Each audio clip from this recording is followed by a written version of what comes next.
हमारी गलियां। दोस्तों, अपने छोटे से जीवन काल के दौरान मधुबाला ने लगभग 70 फिल्मों में काम किया। उन पर 3 जीवनियां लिखी गईं और बहुत सारे लेख भी प्रकाशित हुए।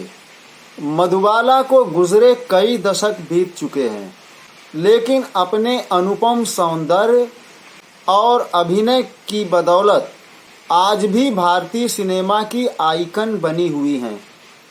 उनकी तुलना मर्लिन मुनरो से की जाती है और उन्हें रजत पट का वीनस कहा जाता है। हिंदी सिनेमा की सबसे सुंदर अभिनेत्री कौन? इस सवाल को लेकर अनेकों बार सर्वेक्षण कराए गए हैं। सन 1990 में मूवी मैगजीन द्वारा कराए गए सर्वेक्षण से इस बात का खुलासा हुआ कि मधुबाला हर दौर की अभिनेत्रियों में सबसे ज़्यादा लोकप्रिय रहीं। उन्हें 58% वोट मिले थे। मधुबाला के समकालीनों में अनेक अभिनेत्रियां जैसे नरगिस, गीता बाली, नूतन, माला सिन्हा और वहीदा रहमान सौंदर्य के मापदंडों पर खरी उतरी हैं, लेकिन सौंदर्य में जब नंबर 1 की बात चलती है तो मधुबाला और सिर्फ मधुबाला पर आकर ठहर जाती है। मधुबाला की मौत के बाद भी अनेक हसीन तारिकाएं अपने सौंदर्य का जादू जगाती पर्दे पर आईं और फिल्मों में प्रचार माध्यम की बहुलता की वजह से इन्हें लोकप्रियता भी खूब मिली। लेकिन मधुबाला जैसी सादगी, सहजता, भोलापन, मासूमियत और सबसे बड़ी बात अपने सौंदर्य से बेखबर रहते सदैव अल्हड़पन की अदा जो उनके चेहरे पर थी, वह उन समस्त तारिकाओं में नदारद थी। आज भी उनके प्रशंसकों द्वारा उनकी फिल्मों को टेलीविज़न और वीडियो पर देखा जाता है। इसके अलावा यूट्यूब पर भी उनके वीडियोस देखे जाते हैं। उनके ब्लैक एंड व्हाइट पोस्टर आज भी दुकानों पर बिकते हैं और डाक विभाग ने भारतीय सिनेमा की मशहूर अभिनेत्री मधुबाला की याद में डाक टिकट भी जारी किया था। आंसू को समझो तुम आंखों का पानी, हम जे लिए हैं वो मोती की लड़ियां, हमको है प्यारी हमारी गलियां। दोस्तों, पिछले भाग में मधुबाला के जन्म से लेकर वाया मुफलिसी भरे बचपन और फिल्मों में रोल मिलने तक की कहानी आप सुन चुके हैं। फिल्म बसंत में जब मुमताज शांति के बचपन के रोल के लिए मधुबाला का चयन हो गया तो अताउल्ला खान बहुत खुश हुए और उन्होंने पूछा पगार कितनी मिलेगी। उन्हें बताया गया 100 रुपये महीना। खान का दिमाग तेज था। उन्होंने तुरंत कहा, ये तो बच्ची का है, मैं भी तो सारा दिन इसके साथ रहूँगा। अच्छा ठीक है, 50 रुपये और, लेकिन ठीक 9 बजे स्टूडियो आना होगा। हमने 9 बजे बोल दिया तो 9 बजे ही आएंगे राय साहब। खान ने प्रोड्यूसर राय बहादुर साहब चंदेल को आश्वस्त किया। ये उनकी किस्मत खुलने का दिन था। उस दिन घर में खुशियां मनी और मुमताज़ के चेहरे पर खिलखिलाहट तैर गई। कहते हैं कि मुमताज़ को हंसने की बीमारी थी। उसे अगर हंसी आ जाए तो उसे रोकना मुश्किल होता था। वो हंसी का हाथ पकड़े पकड़े सारी दुनिया की सैर कर आती थी। सारी दुनिया को अपनी खिलखिलाहट के समंदर में डुबो देना चाहती थी। उसकी बहनें उससे कहती थीं, अब चुप हो जाओ, किसी की नज़र लग जाएगी। वो बड़ी मुश्किल से अपनी हंसी को रोक पाती थी, लेकिन सच शायद यही था कि उसकी हंसी को नज़र भी खूब लगी। बहरहाल मात्र 9 साल की उम्र में फिल्म बसंत में काम करने के साथ ही वो इस इंडस्ट्री में जम गई। हालांकि कई बार ऐसा लगा कि वापस जाना पड़ेगा, लेकिन फिर उसे कोई न कोई सहारा मिल गया। और जल्दी ही यह खौफ खत्म हो गया कि आगे काम नहीं मिला तो क्या होगा। बसंत फिल्म ठीक ठाक चली। अच्छी बात यह हुई कि बतौर चाइल्ड एक्ट्रेस मुमताज़ को इससे पहचान मिली। उसके मासूम सौंदर्य ने लोगों को स्तब्ध कर दिया था। इसकी हंसी में झरनों की कलकल थी। पर्दे पर उसकी परिस्थिति बहुत ही अच्छा एहसास दे रही थी। इसी बीच उसकी मुलाकात उस दौर की सुपरस्टार देविका रानी से हुई। देविका रानी उसका काम देख चुकी थी। उससे मिलते ही उसके दिल में भी प्यार उमड़ पड़ा। उसने मुमताज़ को अपने करीब बुलाया और उसे बहुत प्यार से दुलराया। उसके सर पर हाथ रखा। कहा कि आज से तुम्हारा नाम मधुबाला होगा। इंडस्ट्री में तुम इसी नाम से जानी जाओगी, मधुबाला। मुमताज़ को अपना यह नाम बहुत पसंद आया और इसके बाद वह मधुबाला के नाम से ही जानी जाने लगी। मधुबाला की अदाकारी के चर्चे अब तक आम होने लगे थे। फिल्म इंडस्ट्री में रहने के कारण उसने यहाँ का रहन सहन और तौर तरीके भी सीखने शुरू कर दिए थे। उसने जल्दी ही एक अच्छी प्रोफेशनल अदाकारा की इमेज बना ली। राय साहब की टाइम पर आने वाली ताकीद को उसने सदा के लिए अपना लिया। जब वह खुद सुपरस्टार बनी तब भी हमेशा 9 बजे सेट पर पहुंच जाती थी। मधुबाला न सिर्फ प्रोफेशनली मैच्योर हो रही थी बल्कि उसकी उम्र भी उसकी उंगली पकड़कर बचपन से युवावस्था की ओर ले जाने को बेताब खड़ी थी। उसकी खूबसूरती रातरानी की तरह खिल रही थी।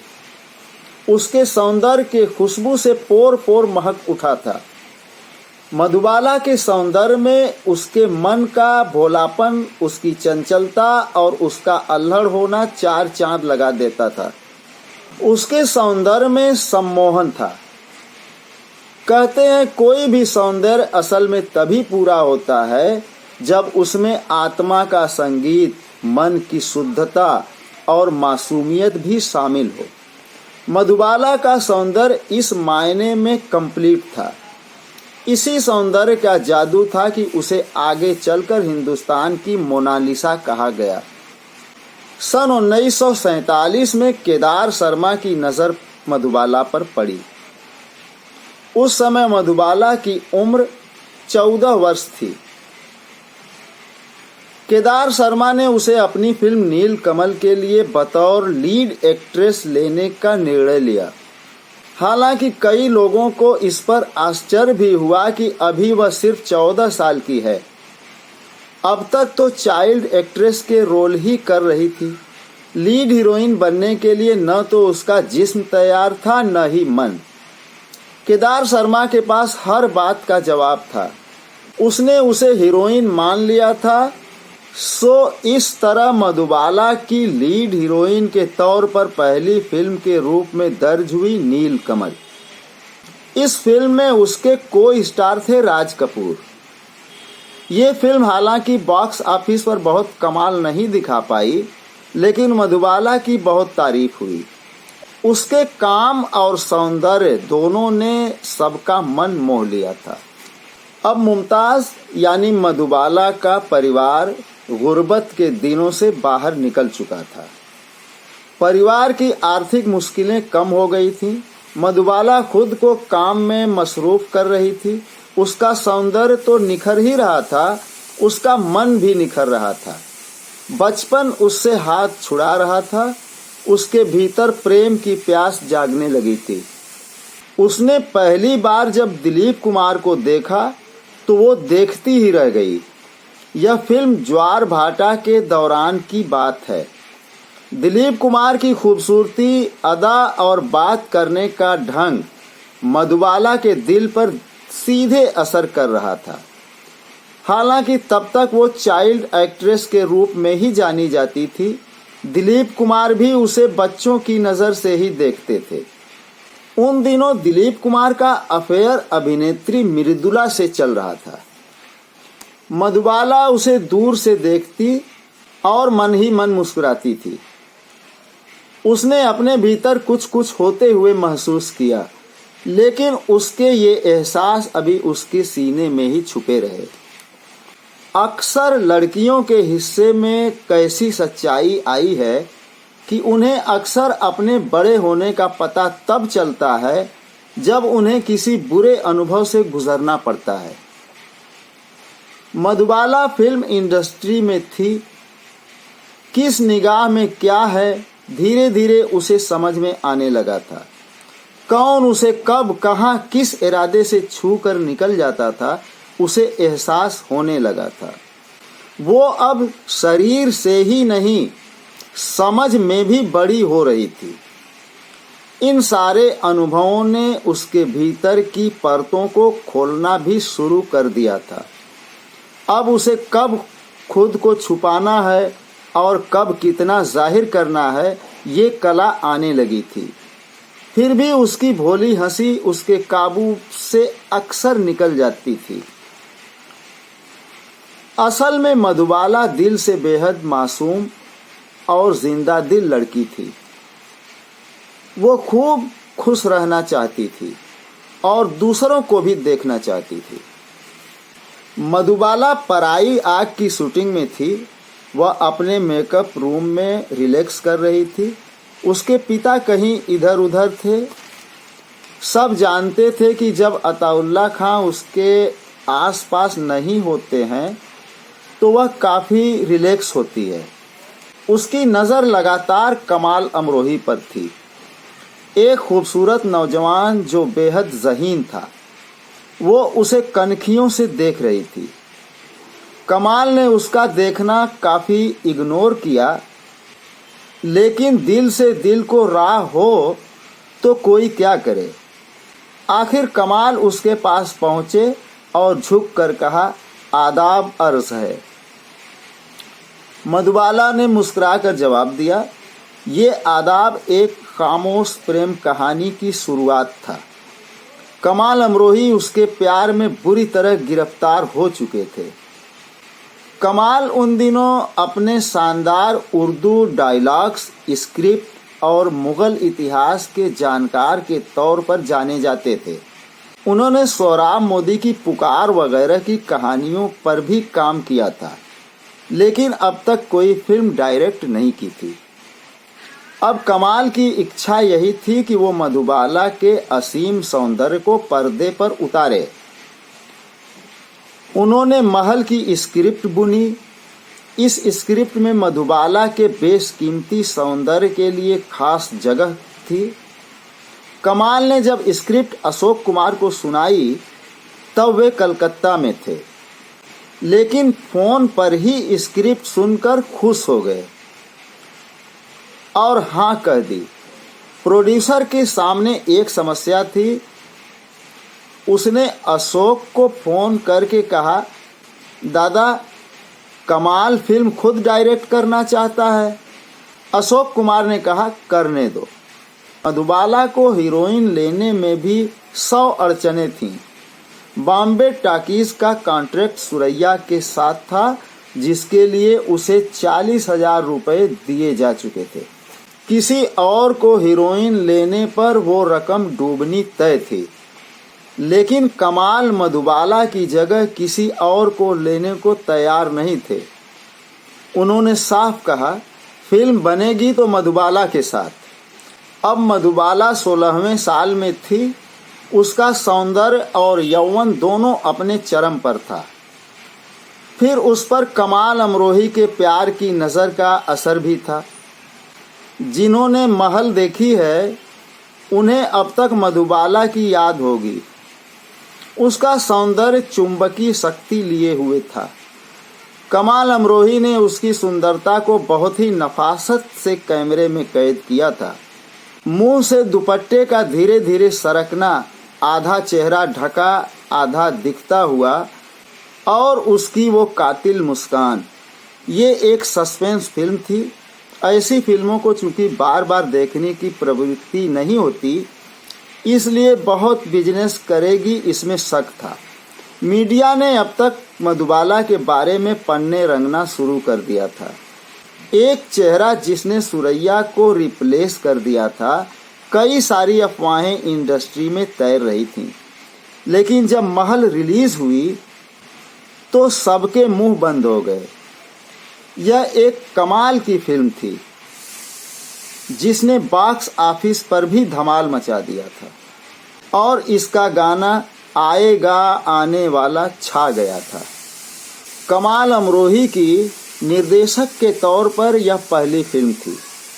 इसी फिल्म से लता मंगेशकर को भी पहली सफलता मिली थी और मधुबाला तो 7वें आसमान पर बिठा दी गई थी। उसकी अदाकारी और खूबसूरती की चर्चा हॉलीवुड में भी होने लगी थी। उसे हिंदुस्तान की मोनालिसा की उपाधि मिल चुकी। ये मधुबाला की जिंदगी के सुंदरतम दिन थे। कमाल अमरोही और मधुबाला का प्रेम खूब परवान चढ़ा। मधुबाला उससे शादी करने को राजी थी, लेकिन वह उसे किसी से बांटना नहीं चाहती थी। कमाल अमरोही शादीशुदा थे, उनके बच्चे थे। मधुबाला ने कमाल से कहा, आप अपनी बीवी को तलाक दे दो। बच्चों को भी पैसे देकर सेटल कराने को कहा, लेकिन कमाल का प्यार अंधा नहीं था। उसने कहा, कमाल ने अभी अपना ज़मीर नहीं बेचा है मधुबाला। पैसे देकर अपनी जिम्मेदारियों से मैं मुंह नहीं चुरा सकता। मधुबाला यह सुनकर काफी दुखी हुई। इस तरह यह प्रेम कहानी यहीं खत्म हो गई।